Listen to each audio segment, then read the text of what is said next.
السلام عليكم ورحمة الله بسم الله والحمد لله والصلاة والسلام على رسول الله وعلى آله وصحبه ومن والاه رب اشرح لي صدري ويسر لي أمري واحلل عقدة من لساني يفقهوا قولي.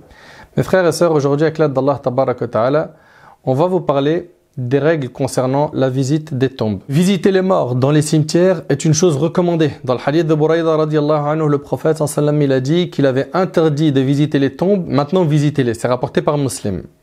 Et selon Anas ibn Malik radiyallahu anhu, le prophète sallallahu alayhi wa sallam a dit: je vous interdisais certes de visiter les tombes, faites-le à présent, car leur visite adoucit les cœurs, fait couler les larmes, ravive le souvenir de l'au-delà. Mais n'y tenez pas de propos vains, c'est rapporté par l'imam al-Hakim. Visitez donc les tombes, car ça adoucit les cœurs, ça fait couler les larmes et ça rappelle l'au-delà. Pendant votre visite, bien sûr, interdit de vous lamenter, de remettre en cause le destin d'Allah en disant des paroles type: Ya Allah, pourquoi ça n'arrive qu'à moi? Pourquoi? Ibn al-Qayyim rahimallah a cité comme objectif autorisé lors de la visite des tombes 3 points. 1. Le fait de se souvenir de l'au-delà, que tu vas mourir et tu vas rencontrer ton Seigneur. 2. Celui de prier en faveur du défunt, fais des invocations pour le mort. 3. Le fait de ne pas le délaisser longtemps. C'est-à-dire quoi? Ibn al-Qayyim il dit: car comme lorsqu'on rend visite à un vivant, il est content de cette visite, cela est vrai à plus forte raison pour le défunt. Donc, ça fait plaisir aux morts et ils ressentent ta présence quand tu viens le visiter au cimetière. La visite des tombes pour les femmes. Un grand nombre de savants disent que c'est makrouh, que c'est déconseillé. Certains vont même dire que c'est interdit. Haram pour la femme de visiter les cimetières. Quant à l'imam Abu Hanifa, il dit que c'est recommandé. L'imam Malik rahimahullah, quant à lui, le permet sous certaines conditions. Parmi leurs arguments, on peut citer que le prophète sallallahu a dit: je vous avais interdit de visiter les tombes, maintenant visitez-les. Dans une autre version, celui qui désire visiter les tombes, qu'il le fasse. Elle nous rappelle en effet l'autre monde. Ce propos concerne les hommes et les femmes. C'est un propos qui a une portée générale. C'est un ansa'am. Il y a aussi ce hadith qui est une preuve concrète que les femmes ont le droit de visiter les tombes. Aïcha, notre mère, radiyallahu anha, Aïcha, la femme du prophète sallam, elle demanda au prophète sallam que doit-elle dire lorsqu'elle visite les cimetières. Regardez, Aïcha elle dit au prophète sallam: qu'est-ce que je dois dire quand je visite les cimetières? Donc ça montre bien que la femme a le droit de visiter les cimetières. Le prophète sallam lui a dit qu'elle dit: Assalamu ala ahli ad-diyar min al-mu'minina wal-muslimin wa yarhamullah al-mustaqdimina minna wal-musta'khirin wa inna insha'Allah la lahiqun. Que la paix soit sur vous, ô habitants des demeures parmi les croyants et les musulmans. Nous demandons à Allah d'accorder sa miséricorde à ceux qui ont précédé parmi nous et parmi vous et à ceux qui viendront après. Certainement, nous allons insha'Allah vous rejoindre et c'est rapporté par Muslim. Si le fait de visiter les cimetières est interdit pour les femmes, le prophète sallam ne lui aurait pas enseigné ce dua. Anas radiyallahu anhu a dit: le prophète sallam passa devant une femme qui pleurait auprès d'une tombe. Il lui a dit: crains Allah et sois patiente. Elle lui a dit: laisse-moi en paix. Tu n'as pas été touché par le malheur qui m'accable et tu n'as jamais rien connu de tel. Quelqu'un lui dit: c'est le prophète. Là, tu viens de parler comme ça au prophète sallallahu alayhi wa sallam. Elle se présenta à la porte du prophète sallam sans y trouver de portier. Elle dit au prophète sallam: je ne t'avais pas reconnu. Si c'était haram, le prophète sallam ne lui aurait pas uniquement dit ce qu'il lui a dit par la suite. Il lui a dit alayhi sallam: la patience n'est digne de ce nom que si elle se manifeste au premier choc. C'est rapporté par Bukhari et Muslim. Dans une autre version rapportée par Muslim, cette femme pleurait l'un de ses enfants. Remarquez que dans le hadith, il est cité au début, le prophète sallam passa devant une femme qui pleurait auprès d'une tombe. Si cet acte était haram, le prophète sallam lui aurait signalé et ne lui aurait pas simplement recommandé d'être patiente. Les arguments de l'autorisation de visiter les cimetières sont nombreux. En revanche, d'autres savants énoncent qu'il est interdit à la femme de visiter les cimetières, fondant leur verdict sur le hadith suivant. Selon Buraïda radiyallahu anhu, le prophète sallam a dit: Allah a maudit les visiteuses des cimetières, rapporté par Tirmidhi. Mais de nombreux savants ont énoncé que ce hadith est inauthentique et que le hadith authentique est formulé de la sorte: Allah a maudit zawarat al-qubur. Zawarat, ça veut dire quoi? L'imam al-Qurtubi, il nous explique justement ce terme zawarat. Il dit: c'est celle qui exagère dans la fréquence des visites au cimetière. Elle est concernée par le hadith. Le terme zawarat dans la langue arabe signifie l'exagération et la démesure. Cela peut l'inciter à dénier et à remettre en cause le destin d'Allah à chaque fois qu'elle visite la tombe de son défunt. Bien sûr, la femme qui ira visiter les tombes sortira sans s'exhiber, sans mettre de parfum, avec l'intention de se rappeler l'au-delà, sans se lamenter ni crier dans un moment discret. Wallahu a'lam. Donc ça, c'était pour ce qui est de la femme. Par contre, les femmes n'ont pas le droit de suivre le cortège du mort. Alors, ce n'est pas haram, mais c'est makrouh. C'est déconseillé chez l'imam Malik, l'imam Shafi'i et l'imam Ahmad, rahimallahu al-jami'. La preuve, on rapporte de Mu'atiyya radiyallahu anha, on nous a interdit de marcher derrière le cortège funèbre, mais l'interdiction n'était pas formelle. C'est-à-dire que c'est makrouh et pas haram, et c'est rapporté par Bukhari et Muslim. Après avoir vu le jugement de la visite des tombes pour les hommes et pour les femmes, passons maintenant aux règles de la visite des tombes. 1. Quand on visite les tombes, premièrement, on salue les morts. D'accord ? Saluer les habitants des tombes. Selon Buraïda radiallahu anhu, le prophète sallallahu alayhi wa sallam, quand il sortait pour rendre visite aux tombes, il leur apprenait à dire « Assalamu alaykum ahl ad-diyar min al-mu'minina wal-muslimin wa inna insha'allahu bikum lalahiqun as'alullaha lana wa lakum al-afiya » Paix et salutations à vous, habitants de ces demeures d'entre les croyants et les musulmans. Nous allons certainement, si Allah veut, vous rejoindre. J'implore d'Allah le salut pour nous et pour vous, rapporté par l'imam Muslim. Donc, première règle quand on visite les cimetières, c'est de saluer tous les musulmans. D'accord ? Faire une salutation générale. Deuxième règle, ne pas faire des du'as pour ceux ou celles qui sont morts non musulmans. On ne fait pas d'invocation pour un mort non musulman. Allah tabaraka wa ta'ala a dit dans Surat At-Tawbah, Surat 9, verset 113, ما كان للنبي والذين آمنوا أن يستغفروا للمشركين ولو كانوا أولي قربى من بعد ما تبين لهم أنهم أصحاب الجحيم. Il n'appartient pas aux prophètes et aux croyants d'implorer le pardon en faveur des associateurs. On voit ici un verset du Coran qui nous interdit de faire des invocations pour ceux qui sont morts non musulmans. Fussent-ils, nous dit Allah, des parents, même si c'était tes parents, alors qu'il leur est apparu clairement que ce sont les gens de l'enfer. Connaissez-vous la cause de la révélation de ce verset? La cause est ce hadith. Saïd ibn al-Musayyib, ce grand tabi'i, rahimahullah, a rapporté d'après son père, au moment où Abu Talib, l'oncle du prophète sallam, était proche de la mort, le prophète sallam vint le voir et trouva chez lui Abu Jahl, vous le savez, hein, c'était un grand ennemi de l'islam, et Abdullah ibn Abi Umayya ibn al-Mughira, un autre parmi les non-musulmans. Puis le prophète sallam s'adressant à Abu Talib, il lui a dit « Oh mon oncle, dis la ilaha illallah, il n'y a d'autre divinité qu'Allah. C'est là une parole dont je serai témoin en ta faveur auprès d'Allah. » Aussitôt Abu Jahl et Abdullah ibn Abi Umayya s'écrièrent « Oh Abu Talib, vas-tu renier la foi de Abdul Muttalib ?» Le prophète sallam ne cessa de lui proposer de prononcer la profession de foi en répétant les mêmes mots « Dis la ilaha illallah » tandis que les deux autres lui répétaient les mêmes propos.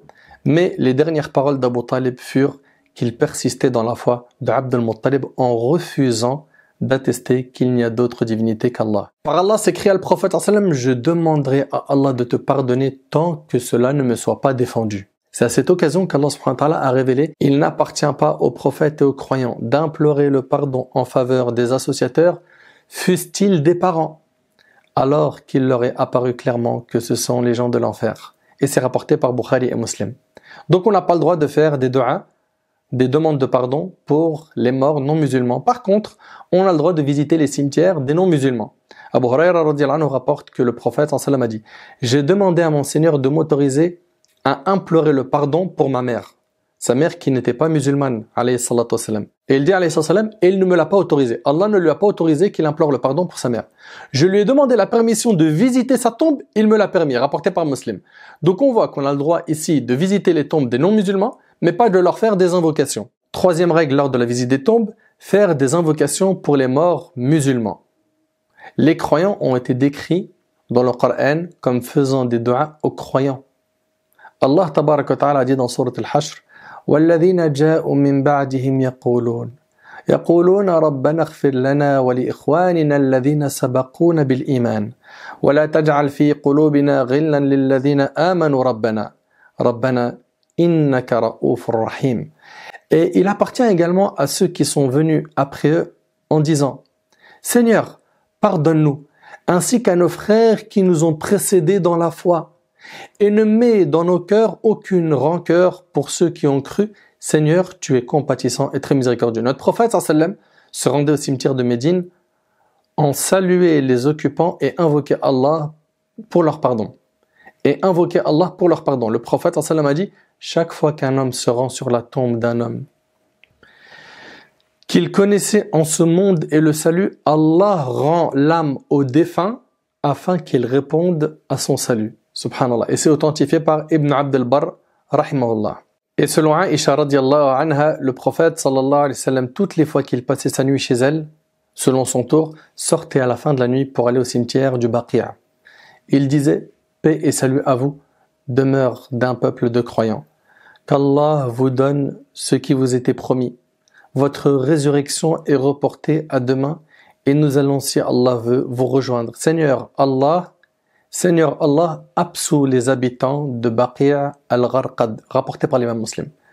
Donc fais des du'a pour les musulmans. Pas que pour le défunt que tu es parti visiter dans le cimetière. Fais du'a pour tous les musulmans. On peut même, lorsqu'on invoque Allah dans un cimetière, lever les mains. Le prophète sallam a invoqué Allah en levant 3 fois ses mains quand il était au cimetière de Médine, rapporté par l'imam Muslim. Ce que Nawawi décrit comme ayant été fait pour invoquer Allah dans Sharh Muslim. Cependant, il faut alors le faire en étant tourné vers la Qibla et non vers la tombe. Et attention à ne pas placer la tombe entre soi-même et la Qibla. La Qibla, c'est la direction de la Mecque. On ne place pas la tombe entre soi-même et la Qibla quand on fait des invocations. Pour les invocations que tu fais pour les morts musulmans, tu gagnes beaucoup. Selon Abu Darda radiyallahu anhu, le prophète sallam disait, Allah exauce toujours l'invocation que fait le musulman en faveur de son frère en son absence. Il y a du côté de sa tête un ange à qui lui a été confié de dire à chaque bonne invocation qu'il fait pour son frère, Amin. Et à toi la même chose rapportée par Muslim. C'est-à-dire quand tu fais une invocation pour quelqu'un qui est absent, tu as un ange qui est à tes côtés qui dit Amin et tu auras la même chose. Subhanallah. Certains même parmi nos ancêtres, quand ils voulaient quelque chose pour eux, ils l'a demandé pour leur frère en Allah, afin que l'ange dise Amin, tu auras la même chose. L'art dans l'invocation. À chaque fois que tu feras des du'a pour ton père, ta mère, quelqu'un de décédé, il y a un ange qui dit quoi? Amin et tu auras la même chose. Selon Abu Hurayra radiyallahu anhu, le prophète sallallahu alayhi wa sallam a dit, quand le fils d'Adam meurt, son œuvre s'arrête, sauf 3 choses.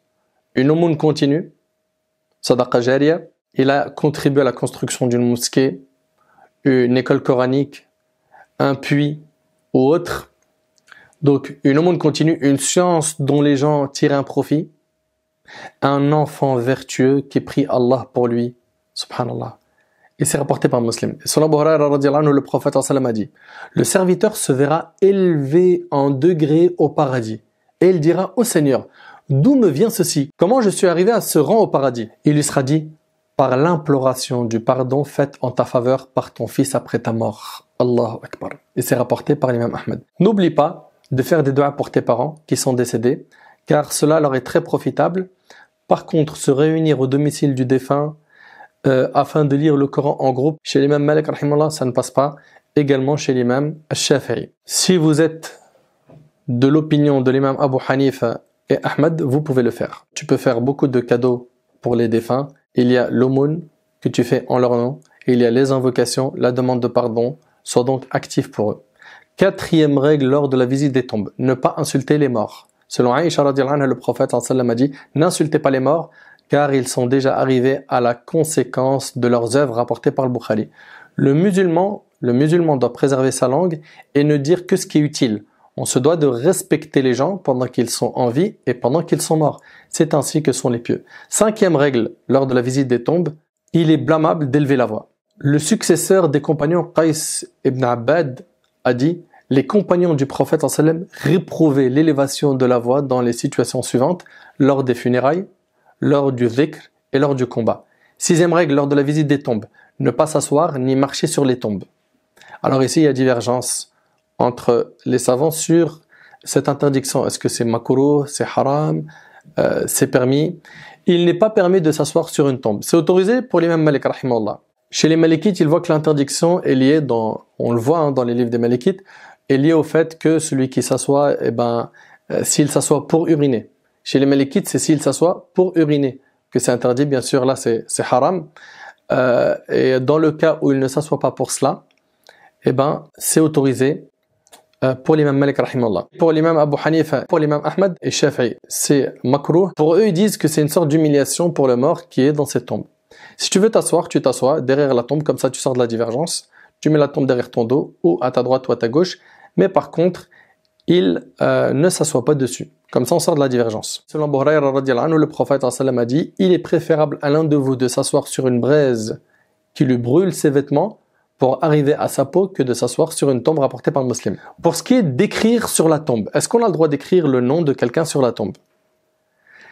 Pour ce qui est d'écrire sur la tombe, il y a deux cas de figure. Premier cas, l'écriture qui n'a pour but que d'indiquer le nom de la personne, pour mieux la retrouver au milieu de plusieurs tombes. Alors, c'est autorisé.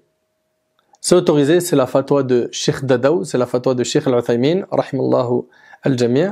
Cette invocation, on peut la faire, comme vous le savez, pour un vivant et pour un mort. La rahma, tout le monde en a besoin.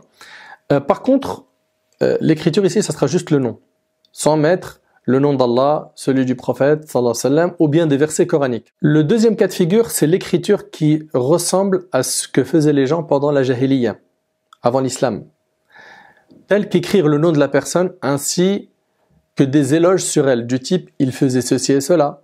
Tout cela mène à quoi? À l'exagération, et vous le savez très bien que l'exagération peut amener le shirk, et le shirk est interdit en islam, l'association à Allah. Retenez en tout cas que notre prophète sallallahu alayhi wa sallam n'écrivait pas sur les tombes, ni lui ni ses compagnons radiyallahu anhum. Septième règle lors de la visite des tombes, ne pas construire des mosquées sur les tombes. Parmi les plus grandes innovations que l'on voit dans certaines mosquées, surtout au bled, on a la construction des mosquées sur les tombes. Certains musulmans vont jusqu'à même voyager pour ces tombes. La hawla wa la quwwata illa billah. Et on va parler de ce point en détail à la fin, Inch'Allah, de pourquoi ils voyagent pour cette tombe. Mes frères et sœurs, les mosquées sont construites pour l'adoration et les tombes sont construites pour enterrer nos morts et non pas être placées dans les mosquées. Il n'est pas permis de laisser les tombes dans les mosquées, qu'il s'agisse d'une tombe abritant un saint ou un autre. En effet, le prophète sallallahu alayhi wa sallam l'a interdit. Il nous a mis en garde contre cela. Et d'ailleurs, il y a des textes qui sont très sévères sur le fait de construire des lieux de culte sur les tombeaux. D'après Jundub ibn Abdullah al-Bajali, radiyallahu anhu, le prophète sallallahu alayhi wa sallam dit encore, en vérité, vos prédécesseurs transformaient les tombes de leurs prophètes et saints en lieux de culte. Quant à vous, n'en faites surtout pas de même puisque je vous l'interdis rapporté par un musulman. Il est nécessaire d'écarter les tombes des mosquées et de débarrasser celles-ci de celles-là, pour se conformer à l'ordre du prophète sallam et pour éviter de tomber sous le coup de la malédiction proférée par Allah tabaraka wa ta'ala à l'endroit de ceux qui construisent des mosquées autour des tombes. Et pour ceux qui vont dire oui, mais la tombe du prophète sallam est dans sa mosquée, donc on a le droit de prier dans une mosquée où il y a une tombe. Alors, plus d'un savant ont répondu à cela par plusieurs réponses. 1. La mosquée n'a pas été construite sur la tombe, mais plutôt, elle a été construite du vivant du prophète sallam. 2. Le prophète sallam n'a pas été enterré dans la mosquée pour que l'on puisse dire que cela ressemble à un enterrement de personnes pieuses dans les mosquées. Mais bien au contraire, le prophète sallam a été enterré dans sa maison. Et vous savez que les prophètes, ils avaient une particularité, ils devaient être enterrés là où ils sont morts. 3. Les maisons du prophète sallam, comme vous le savez, elles étaient toutes proches de la mosquée du prophète sallam. Et la maison d'Aïcha radiyallahu anha en particulier fut intégrée à la mosquée du prophète car il y avait trop de monde et il fallait agrandir la mosquée. Mais cela a été fait sans l'accord de tous les compagnons. Après la mort de la plupart d'entre eux, cela a été fait par Al-Walid ibn Abd al-Malik en l'an 94 de l'Hégire environ, 77 ans après la mort du prophète sallam. Cela a été fait pour des raisons politiques et ce n'est pas une chose que les compagnons ont agréée. Au contraire, certains s'y opposèrent.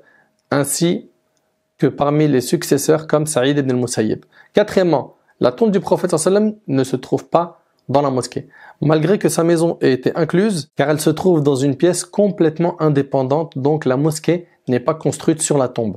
En effet, cette pièce a été entourée et protégée par 3 murs. D'autre part, les murs ont été construits en forme de triangle et placés de telle sorte qu'ils forment un angle dévié avec la Kaaba. Donc, lorsque le fidèle prie, il ne se trouve jamais face à la tombe de Nabi sallallahu alayhi wa sallam. Aussi, je rappelle que la mosquée du prophète sallallahu alayhi wa sallam a plusieurs mérites. Au vu de tous ces arguments, ceux qui veulent à tout prix continuer à construire sur les tombes doivent craindre Allah. 8e règle, l'interdiction de faire le tawaf autour des tombes. Tourner autour des tombes pour faire tawaf, c'est du shirk. Ça fait partie des actes les plus graves qu'une personne puisse faire. C'est du shirk. D'accord? Ce n'est pas permis. Le tawaf, chez nous, il ne se fait qu'autour de la Kaaba. Allah Azza wa Jalla, il a dit وَلْيَطَّوَّفُوا بِالْبَيْتِ الْعَتِيقِ et qu'il fasse les circuits, donc le tawaf, autour de la Kaaba. Le tawaf se fait autour de la Kaaba seulement. Et là, aujourd'hui, on a des gens qui vont tourner autour des tombes, ils vont égorger pour les morts, ils vont invoquer les morts, ils vont jurer par les morts, et tout ça, c'est interdit en islam. Le prophète, quand il a enseigné Ibn Abbas, radiyallahu anhu, qu'est-ce qu'il lui dit? Il lui dit إِذَا سَأَلْتَ فَاسْأَلِ اللَّهِ وَإِذَا اسْتَعَنْتَ فَاسْتَعِنْ بِاللَّهِ. Quand tu demandes quelque chose, demande-la à Allah. Et quand tu as besoin d'aide, demande-la à Allah. Le prophète ne nous a jamais enseigné de nous diriger vers les morts pour leur demander quoi que ce soit. Le mort, c'est lui qui a besoin de tes invocations. Le prophète, dans un autre hadith, il dit ne priez pas dans les cimetières et ne vous asseyez pas sur les tombes rapportées par un musulman. Aussi, le fait de voyager pour visiter la tombe de tel pieux enterré dans telle mosquée, ce n'est pas permis en islam. Selon Abu Hurayra radhiyallahu anhu, le prophète a dit un voyage ne doit être entrepris que vers 3 mosquées. La mosquée sacrée, ma mosquée que voici, et la mosquée de l'Aqsa rapportée par Bukhari Muslim. Ce hadith nous montre qu'on ne voyage pas pour n'importe quelle mosquée, mais c'est 3. Et qu'on n'a pas le droit non plus de voyager pour visiter les tombes des saints. Aujourd'hui, on a des gens qui voyagent dans certaines villes. Pourquoi? Pour aller visiter la tombe d'un tel qui était pieux. Et des fois, c'est même pas des gens qui étaient pieux, c'était des gens qui étaient loin d'Allah subhanahu wa ta'ala. Est-ce qu'on a le droit de prier sur un mort qui ne priait pas? La réponse est-ce qu'il niait l'obligation de la prière? S'il niait l'obligation de la prière, à ce moment-là, il n'est pas considéré musulman. S'il était de ceux qui disent que la prière est obligatoire, mais il ne la fait pas parce que voilà, c'est un fainéant qui dit voilà, un jour je la ferai, etc. Cette personne-là est considérée perverse, mais son islam ne saute pas. Et donc, de ce fait, on a le droit de prier sur ce type de personne. Et d'ailleurs, c'est l'opinion de la majorité des 4 écoles, excepté l'opinion de l'imam Ahmad, wallahu a'lam. Est-ce qu'il y a des jours préconisés pour visiter les tombes? Vous pouvez visiter les tombes à n'importe quel moment. Est-ce qu'on a le droit de visiter les tombes avec nos enfants? Bien sûr, et dès le jeune âge, on leur apprend qu'il faut faire des invocations pour eux, qu'il faut faire des invocations pour demander pour eux le pardon et la miséricorde. On pose comme question, comment connaître l'état de celui qui est dans la tombe? Est-ce qu'il va bien ou est-ce qu'il est châtié par Allah? Allahu a'lam. Nous, on ne peut pas le savoir. Seul Allah subhanahu wa ta'ala le sait. Est-ce qu'on doit avoir les ablutions quand on rentre dans un cimetière? Ce n'est pas une condition. Ce n'est pas une condition, c'est-à-dire que si quelqu'un n'a pas ses ablutions, il peut aller ou elle peut aller faire les invocations pour le ou les défunts. Qu'Allah subhanahu wa ta'ala nous pardonne, qu'Allah azza wa jal nous enseigne, qu'Allah azza wa jal nous guide vers le droit chemin, qu'Allah nous ramène à la sunna du prophète sallallahu alayhi wa sallam. Allah subhanahu wa ta'ala yanfa'ni bima qult wa yanfa'akum bima sami'tum. Hada wallahu a'lam. وجزاكم الله خير وبارك الله فيكم والسلام عليكم ورحمة الله